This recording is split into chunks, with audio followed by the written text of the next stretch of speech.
Hi everybody, Charlie here with the Charlie Wills team. All right, home tip for you here.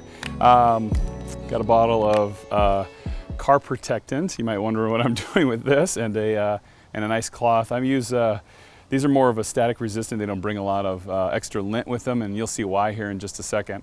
So a lot of people take off your screens or screen doors and they power wash them, or they use a hose and they scrub them down. And actually, these are vinyl, just like the inside of your car. So these always just need a little bit of protectant. A, it helps them keep nice and healthy. They don't dry out.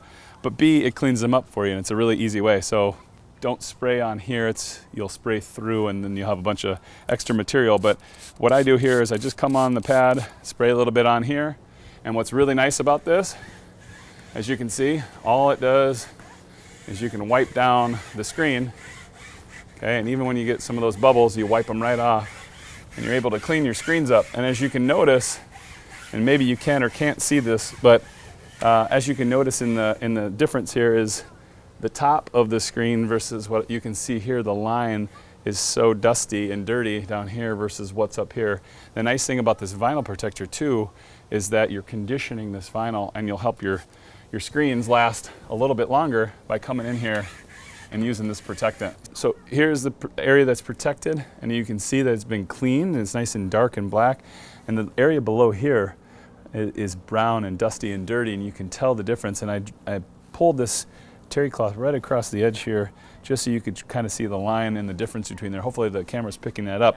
But this here is just and look how fast and easy this is. I just add a little bit more on, and as I go down and through, all I'm really doing is taking a section at a time and cleaning that screen. And you're not pressing hard. This is just a quick wipe down all the way through.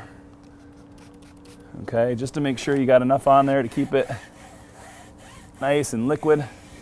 Okay, make sure that we're running through this nice screen, and the difference it's gonna not only look, but how it's gonna be able to keep it nice and healthy. So hopefully you enjoy this tip. Should be an easy way to clean screens, whether it's the fall, the spring, whatever the time of the season is. It'd be a great way, especially since we just had all of the allergens that were in the air with the hay fever, and the leaves are gonna be blowing. You're gonna get a lot of dust. So this is a really, really easy way to get your screens clean. Hopefully you enjoyed this tip. Feel free to visit us here for more home tip videos. Take care.